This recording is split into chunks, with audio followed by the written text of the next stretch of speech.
Ladies and gentlemen, welcome back to a brand new video. Today, I'm going to be installing the brand new DREAME NAVO Smart Lock A10. Let's go ahead and see how long I take doing it. And while I do it, I'm going to be explaining you a little bit about the features and what it has to offer. Let's go ahead and get started. This is the DREAME NAVO Smart Lock A10 and it's designed as a full smart lock upgrade for modern homes with focus on convenience, security, and integration. And you've got multiple ways of unlocking it like fingerprint, PIN, the NFC card, the app, voice control, and the physical key. And it also includes features like geofencing, auto lock, and real-time monitoring. So on paper, it checks all the boxes, but what matters is how those features actually work day to day. The setup is very straightforward and is designed to fit the standard US deadbolts, so you're not dealing with complicated wiring or installations. All right, guys, I'm gonna be switching this one on top. In theory, it should be fairly simple. This is the front, this is the back, but the main thing is that we need to change the deadbolt. Okay, so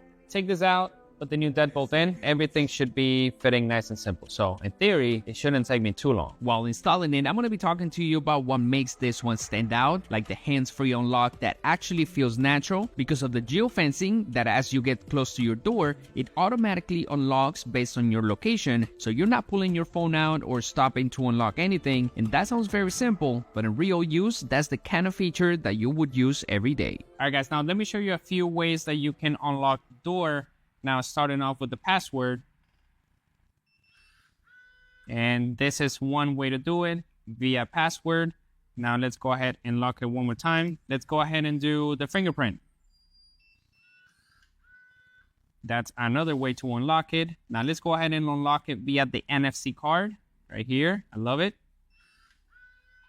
That's another one. Just in case if you don't have your NFC card or your phone dies and you can't access your home, you can just remove this cover, and this is exactly where the key is going to be, and just unlock it with the key.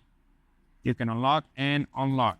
Really, really handy to have 1, 2, 3, 4, and 5 ways of accessing your home. As a matter of fact, you can actually do 6 ways of accessing your home. You can also connect it via the Alexa, Google Home, or Siri, so you can use the voice command. Now, a lot of smart locks rely on timers, but this one doesn't because it uses the built-in gyroscope to detect when the door actually closes and locks immediately, so you're not guessing if it's locked or waiting for a countdown. Now, another great feature is that it connects directly to your Wi-Fi so you can monitor and control it remotely, and that simplifies the setup and removes another point of failure. Now, this is where it becomes more flexible because you've got different modes depending on your situation.